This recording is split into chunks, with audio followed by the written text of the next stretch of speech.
The innate and incontrovertible distinction between conservatism and liberalism. We are in an age when everyone identifies either with the right or the left. However, no one thinks their choice is based on a fundamental difference. People support one party over the other because one is more concerned about issues A and B but pays less attention to issues C and D. Both left and right have engaged in slaughter, slavery, and genocide. The right is considered to be the party of the rich. The left is considered to be more sensitive to the needs of the poor. This division is artificial and is more of a caricature than a clear indicator of what policies a party will support.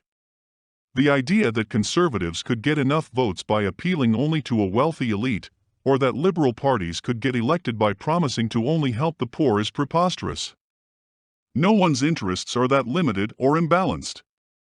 If a small cadre control the means of production, what does it matter if this property is publicly owned or privately owned? How is public ownership in a socialist state different from owning only a small fraction of the outstanding shares of a corporation one controls? If 1% of the population control 99% of the wealth, what does it matter how much of this they own privately, or how control because of political power? A weak state is preferred by those who want more say in how their property is administrated. However, a weak state not absolutely necessary. A powerful state may protect private interests, as in fascism. The difference between fascism and communism is that communist states control private property to better the conditions of the masses. In a fascist state, governments control private property to further the agenda and interests of the state. Fascists do not want to engage in bourgeois activities, however, they want to ensure the factories and other commercial activities are in line with the needs of the state. Communist governments may concentrate economic power in the hands of an oligarch or distribute it between local councils. The politics of the state and the ownership model used by the market does not tell us much about what the nation is like to live in, or what freedoms it permits. Is Norway better than the United States because of the economic model it uses? You may think Scandinavian nations could teach libertarians how best to run a country. You may think the obverse. The truth is there needs to be a standard of comparison that works better than what is in use now. Which brings us back to the original discussion. We do not disagree, there are liberal and conservative nations and policies. What we argue is there is no objective or scientific method to rate them. If we agree liberals are supporters of individual freedom and social justice, we are not also agreeing that conservatives are for tyranny, injustice, and oppression. There is no shortage of socialist dictatorships and injustice. Socialists are considered to be more willing to modify individual rights and freedoms in order to fulfill a political agenda. Socialist states are open to reform through the means of state intervention than are conservatives.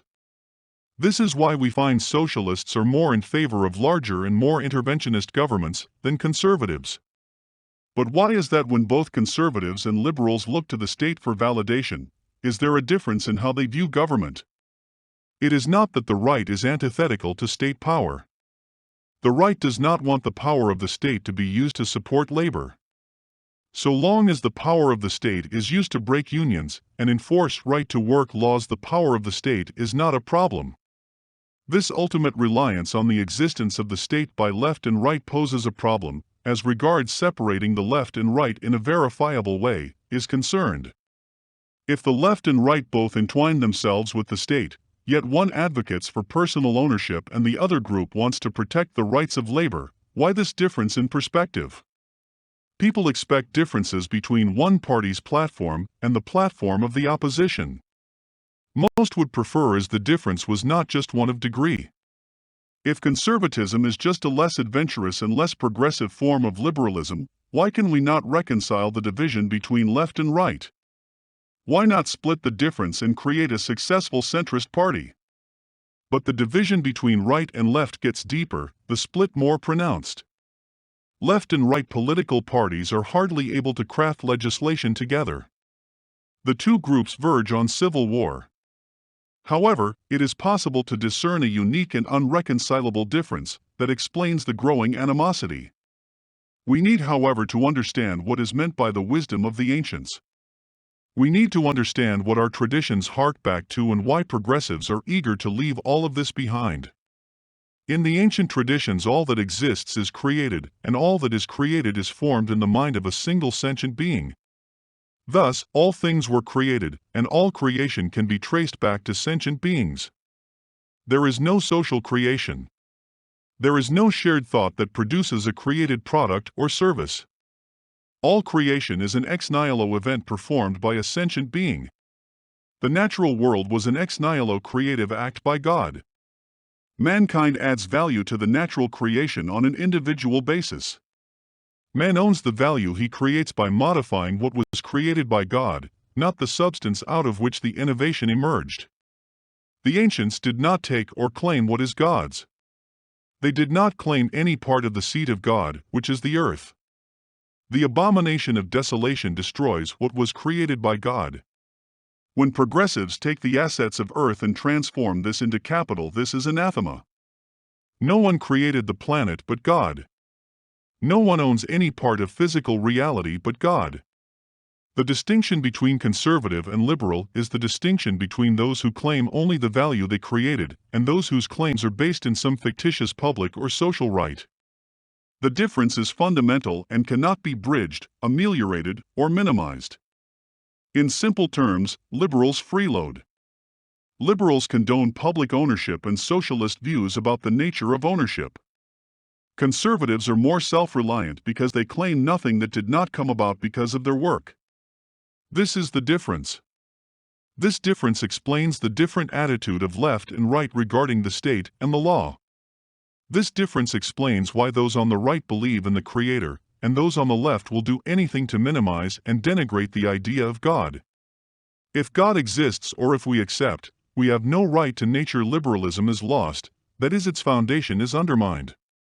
The premise of liberalism is that everything is free. Nature exists for the taking. Those with the power to claim and enforce the claim are the ones who are deemed owners.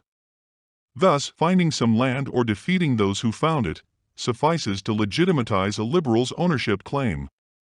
We own what we create, and we have no claim on anything we did not create. For mankind, ownership is limited to the equity we add to the things of God. We own the value added, we do not own the substance that was modified, we do not own the asset. Assets, the substance of all things, always belongs to him who created it. When the state claims a landmass as belonging to the state, directly as in a tyranny, or indirectly as happens in a democracy, it usurps God. When the state licenses part of its jurisdiction to private interests, it compounds its error. Unfortunately, all liberals do this. All who freeload are liberals. The ancients knew how to give to God the things belonging to God and to give man the value man created, but modern peoples have abandoned this understanding. Money holds the solution, but modern currency has simply compounded the problem. Money is not an asset. Currency cannot be issued on the power of a king's or banker's decree. We cannot own money or the thing out of which our money is made. If it is physical, it belongs to God.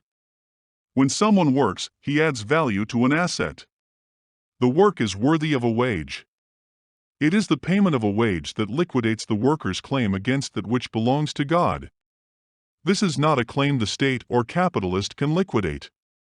For liberals, the solution is to use the military and other forms of physical force to drive home their rights of ownership. Conservatives adhere to the traditions of their ancestors and own only the value they create. This is the fundamental and incontrovertible difference between the left and right.